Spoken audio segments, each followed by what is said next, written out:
Joint Terrorism Task Force officers debriefed, interviewed this person along with a companion, and we are continuing this investigation. The circumstances are this. The employee alerted us. We made contact with this person, made the arrest, began interviews, and we are also conducting gun tracing of both the rifle and the handgun for further investigation. There's no previous criminal history of this person, nor any other issues in our federal databases, but obviously very concerning given the position of the W Hotel to Navy Pier. With that, we'll turn it over to Bureau Detective Chief Brendan Denahan for investigative updates for ongoing cases that occurred over the July 4th weekend. Brendan.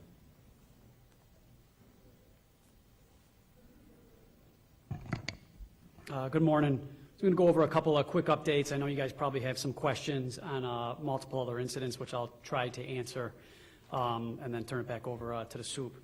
So on the 4th of July at about 4:30 p.m. at 117th and Normal, we had a 5-year-old that was shot. That 5-year-old was shot in the right leg in good condition.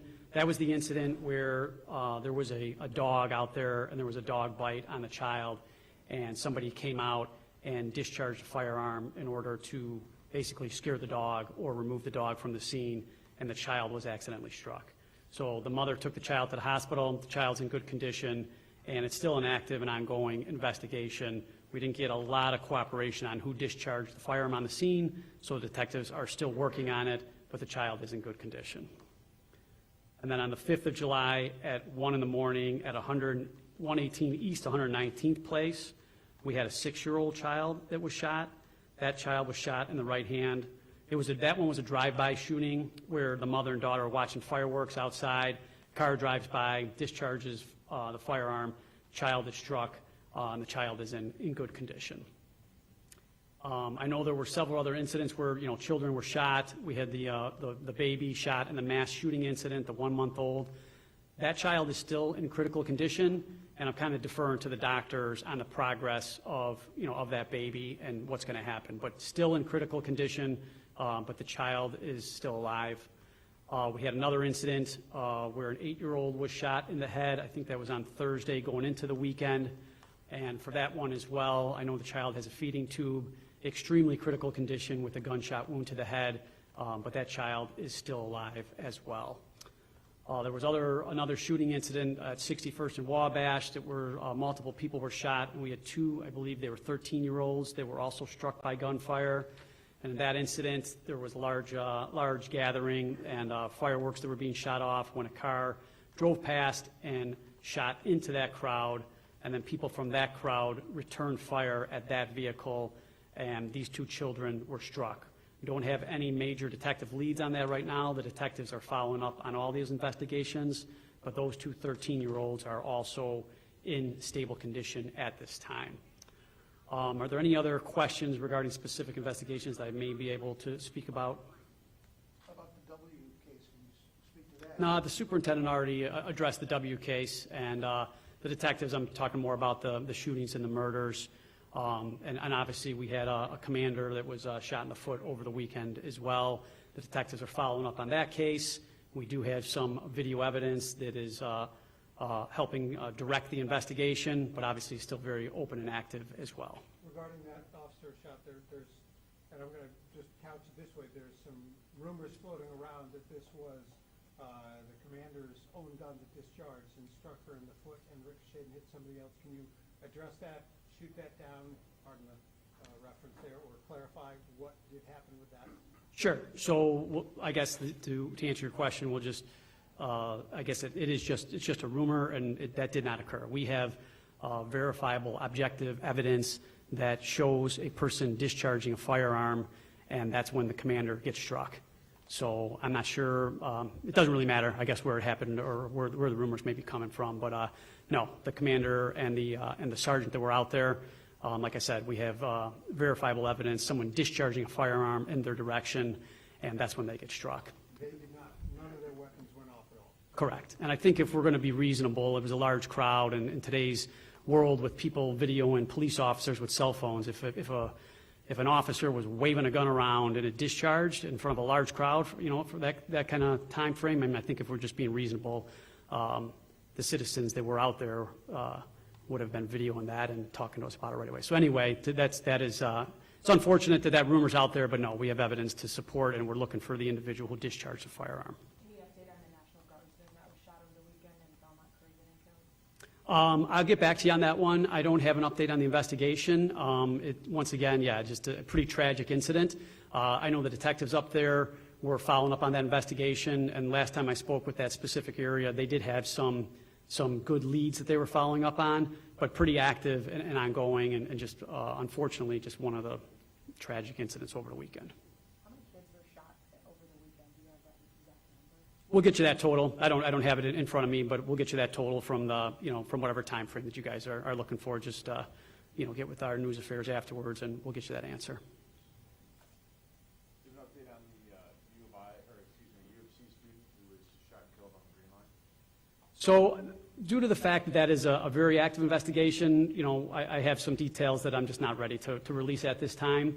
Obviously, we know that he was struck by a stray bullet, and the detectives are following up, but I'm not prepared to release the investigation and investigative leads at this time. What about the downtown disturbances? Can you tell us how many people were arrested there and how many guns were found with that? I can take that real briefly, if you don't mind, unless you have some other investigative questions for Chief of Detective Dinahan. I'll just take the rest of the questions unless you have more for him. I'll take this one, but if you have more for him, I'll wait. More for him? No, for you. Okay, great. I'll just stay here. That question, over 60 arrests were made over the weekend, specifically at downtown incident where a lot of young people came downtown. Things got out of hand. We began making arrests. And so we ended up with about 60 young people arrested for various charges. How many were for possession of weapons? We didn't have any that I'm aware of at this point. We're still processing a lot of those reports, but right now we don't have any illegal gun possession arrests for that specific incident. I think he was first, then I'll come to you. Superintendent, there were day-off cancellations, and officers were moved to 12-hour days. This was department-wide all weekend, where every officer had to come in to work on the street. Still over 100 people shot during the extended holiday weekend. Are you finding at all that your crime-fighting strategies are ineffective against the level of violence that's out there in the streets? So the reason why I went through what's happening in other cities is to kind of get you all some context compared to what's happening in Chicago. So again, I'll run through it again, but effectiveness obviously is measured in, are we moving the needle at all in this year compared to last year? Are we comparative across what's happening in the country as it relates to violence? It's a violent crime wave in this country that has been going on, carried over from 2020. So again, New York City is up 8%, LA is up 24% in homicides, Houston is up 40%. And again, we get into this conversation about effectiveness. We can take guns off the street. We can charge people with murder. But again, I want to ask you a question in this gallery. How many people think it's okay to have over 90 people on electronic monitoring that we've charged with murder released back to our communities? Just show of hands, who think that's a good idea? For the record, no one raised their hands in the media gallery and thought it was a good idea to release over 90 people.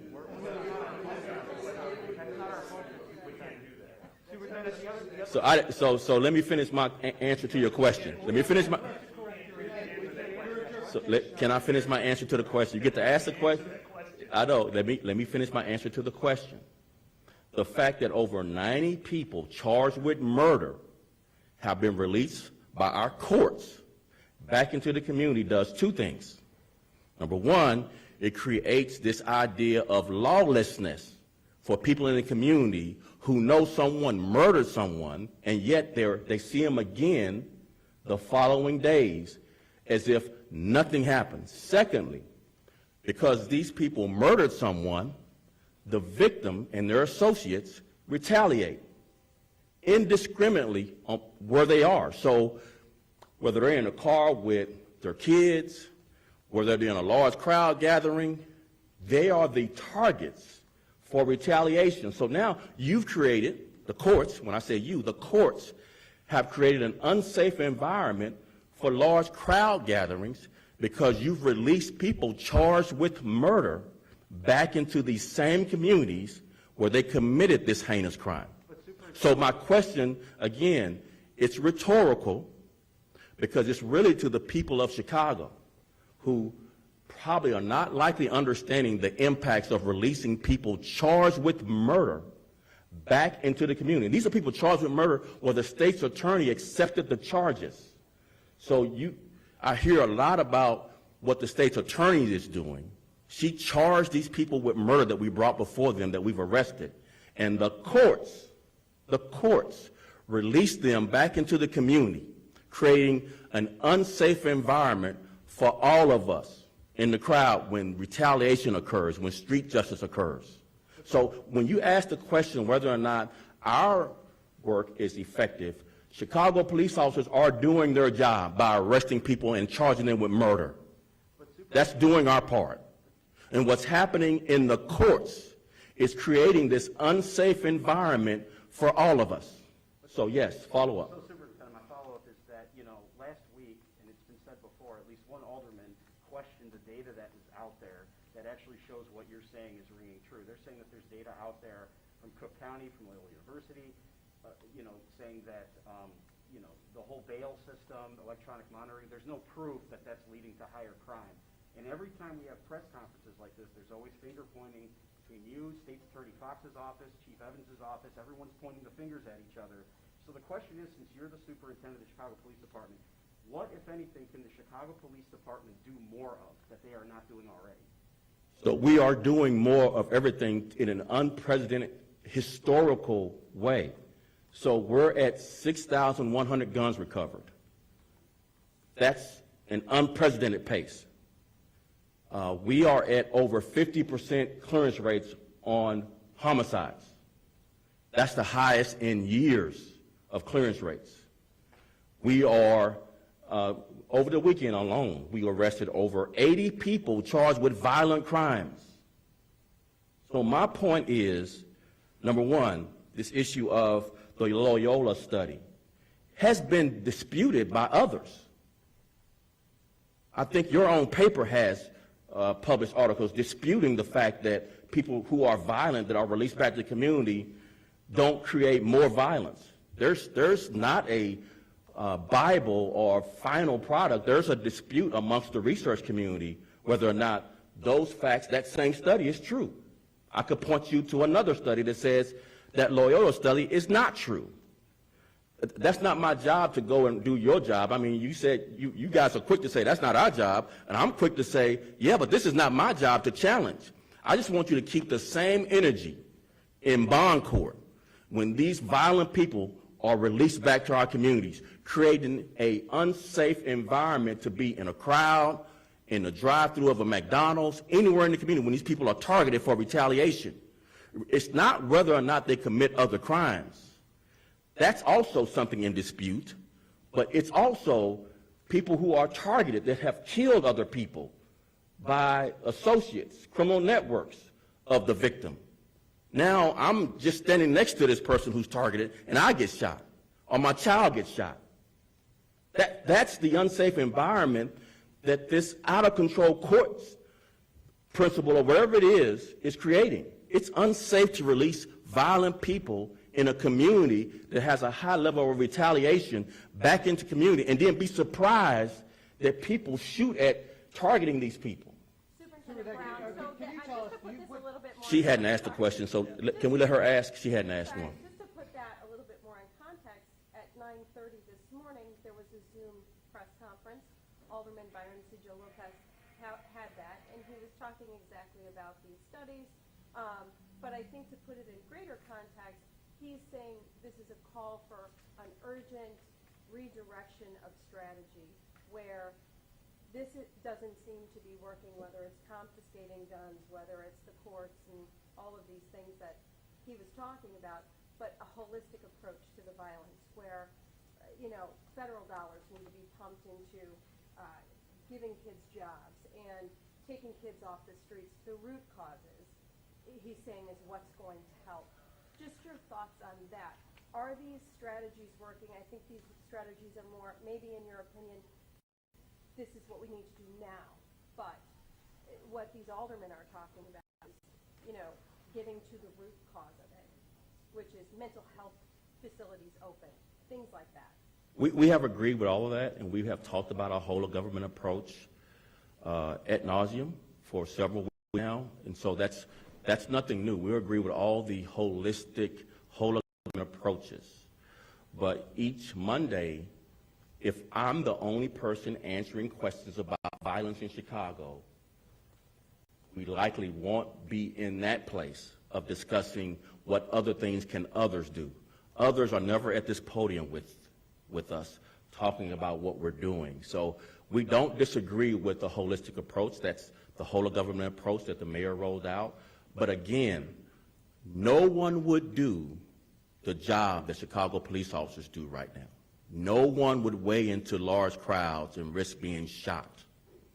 No one would do that job right now. No one would go down these dark alleys that these officers go down.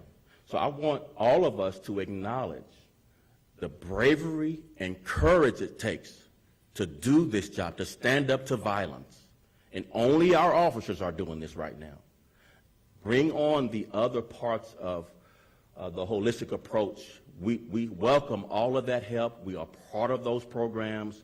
We are pushing that agenda of the whole of government.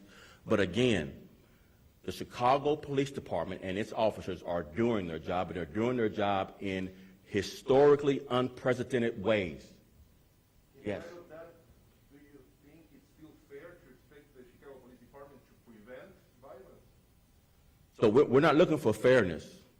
We just want to, number one, acknowledge the hard work of our officers. Number two, I think we'd like to put some of the things that's happening across this country in context as best you all can, as well as I want to keep our officers encouraged that the people of Chicago really appreciate their work during challenging weekends like the one we just experienced. Are you talking to Kim Barnes' office on a daily basis, or are you guys trying to work out a plan to figure out, because again, there's a lot of finger pointing going on. Are you actively trying to work on trying to figure out how to keep people?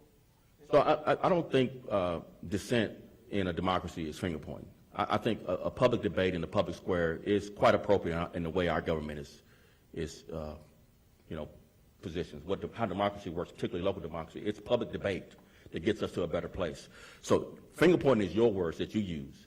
I'm bringing a debate about, do we continue to release violent people in our courts into these communities and see that the targeting of violent people who are released back creates an unsafe environment for all of us? Do we continue that? That's a public debate that's not finger pointing. I think it's appropriate, and maybe it changes what the courts do.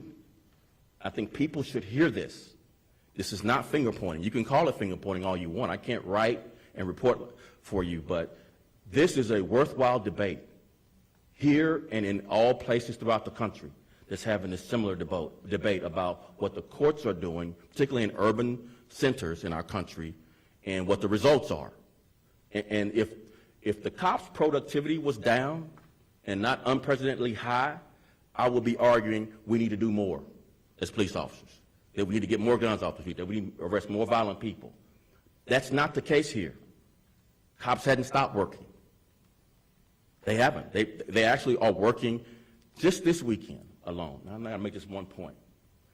244 guns were recovered by Chicago police officers just this weekend. Chicago police officers are doing their part. Yes, I'm sorry, you want to follow up. Yes, I want to follow up on the W Hotel thing. How key was the actions by the employee at the hotel in preventing something that could have been very disastrous? The fact that the employee was aware enough to, number one, we haven't been having a lot of hotel service because of COVID. If you all have traveled any at all, changing out the tiles, and it hadn't happened that much. So this was unique that, we're still within COVID restrictions somewhat, and this employee saw something by entering the room to clean it that likely prevented a tragedy from happening. So it's significant and very valuable, and we ought to, heap a lot of praise on that employee for being aware and letting us know so we could react quickly and potentially avoid a tragedy. Superintendent? Yes. So when you started this, you talked a lot about all of the guns that you were taking off the streets over the weekend, some of the murders that you guys have cleared. Would you say that this weekend was a successful weekend strategy-wise, not officer? Do you think your strategy for this weekend was successful? So again, we're limited in our strategy because we're not judge, jailer, or juror. We can only do that part of it. The success. Your strategy, was that successful in your eyes? I'm answering your question. You got to quit interrupting. So strategy-wise, we did our part. The outcome of a safer weekend is the criminal justice system, which includes the courts. So if the courts are continuing to release violent people we arrest, the outcomes of our strategy are less effective than they could be if they hold violent offenders and people found in possession of illegal guns. If they held those people with consequences, real consequences that change behavior, we're only one part of this formula of safety. We are law enforcement, but we can't be a juror or a jurist and sit on the court and mete out justice. So the justice system is in parts in our democracy. That the law enforcement does their part, and we're doing our part at a high level, I would argue at the highest level, given the data we give you every week. The other part of the formula to be effective is going to be what the courts do with violent offenders. Can I just follow up on that for a second? He was starting to talk before you came up. You pointed to this, and when this has come up before, we've heard pushback from both the courts and the state's attorney Fox's office. So in context of that, what proof do you have that any people out on electronic monitoring either committed crimes over this weekend or were targeted for retaliation and became victims of shooting? Do you have any proof? We gave proof in the council meeting. That was 6 hours of proof. I accepted the whole thing, sir. I don't remember anything about proof about how many individuals actually were on electronic monitoring that committed crimes or were victims of crimes. Yeah, we went through that, and we can go through that again for you, but we keep a running total of people. For example, over the weekend, as I mentioned, we made some arrests for violent crime. 2 of those were on electronic monitoring. We mentioned in the council meeting that 7-year-old Jason Adams, who was with her father at the McDonald's drive-thru when offenders came and shot and killed her, targeting her father, one of those shooters was on electronic monitoring. We said this in the city council meeting. I'll say it again, and I'll keep saying it until the public reacts to what the courts are doing. They're making us all less safe by releasing violent offenders, often who commit crime and or no one disputes the retaliatory nature of our criminals. No one disputes that. You asked me for proof. No one disputes that there's a high level of street justice in Chicago. And you don't need me to report that. You have case after case after case that we bring every week where we say the person shot wasn't targeted. They were targeting a person who was involved in crime, and this innocent bystander was shot. We say that weekend after weekend. You have your proof. I'm sorry. Yes, sir. Last question. So, how is CPD working and listening to neighborhood groups like block clubs? Is there any new tactics that you guys are rolling out in terms of like interacting with the community and really trying to integrate this sort of community policing effort? We have rolled out our big swing at community policing several weeks ago. Obviously, we have in the past been restricted by COVID, large gathering restrictions, but we are no longer restricted as much as we were. And so we're doing all of the community engagements that we were doing, including beat meetings in person now. We were virtual block club meetings in person now. Myself and the mayor have been out each weekend engaging the community, as well as everyone that will meet with us, not just the formal meetings, but we've been showing up to several events out in the community. And I think that's part of our strategy to engage the community. But again, our strategies are one part of the effectiveness of the criminal justice system in changing behavior of violent offenders. If the other part, the courts, are not meting out justice that changes behavior, meaning more serious consequences for illegal gun possession and violent offenders, that's where the outcomes are, in my opinion, deficient. Okay, and we've talked about what do you think it would help change the community perspective to help have your guys' efforts embedded in the community? We keep The talking fourth branch of government, the media, will change it. Why Thomas Jefferson said, I'd rather have media and no government than government and no media. It's going to be the fourth branch of government that changes what happens in the courts. Thank you all very much. Superintendent, could you address the efforts your officers engage in downtown with all the young people running wild? It seemed like they have learned a lot, at least from some of their training. Talked to Alderman Hopkins yesterday. How do you feel they handle this downtown incident with these hundreds of kids running wild? Yeah, so we are not alone in this effort to try to have an impact on young people's behavior when they come downtown. We are partnering with CPS staff. They are downtown with us during these times when overnight the kids come down, along with our street outreach. So we have had some success, obviously much more challenging this weekend given all of what else was going on over the weekend. But we have to continue to try and engage more and more people. I would ask the faith community to come on board, and others in the community that have nonprofits that have a positive influence on young people, come on board. We'll integrate you into our strategy. It is a evening to early morning strategy, so many people will have to adjust their hours, but we are collaborating with Chicago Public Schools staff and street outreach, and obviously this weekend was much more challenging than previous weekends have been, but we, again, want to expand our footprint of who else is involved in helping us corral these young people. But again, make no mistake, when the law is broken, we're going to enforce the law. We arrested 60 young people, and we're there to enforce the law and change this behavior, but we much rather others influence young people rather than us end up having to enforce the law and put them in jail and start their criminal record. So that's the last question. Thank you all. I'm sorry, you didn't get a question. Last one. Thanks.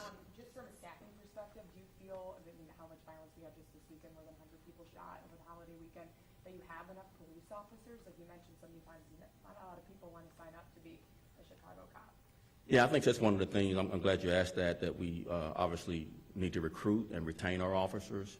The sentiment about, policing makes it much more challenging than it's been in the past, but we are encouraged that we've got to put together a dedicated recruiting team with a ground game. We've never had that before here in Chicago, as well as offering more in-person tests than we've been able to because of COVID last year. We weren't able to offer any in-person tests last year because of COVID restrictions on room capacity size. So we'll be asking for 2 of those tests in person, and then we'll have 2 additional online test opportunities, which is a new feature in offering tests. We've got to really have a sense of urgency around recruiting because retentions continue to be a challenge as we go forward. Thank you all so very much. Just on the W real quick, you said the gun was in I think you said precarious position. Can you explain what that, I don't know if that was your precise words, but you said. It was. Can you tell us what the position? In the window sill. I think we said that. In the window sill? Okay. I think we said that.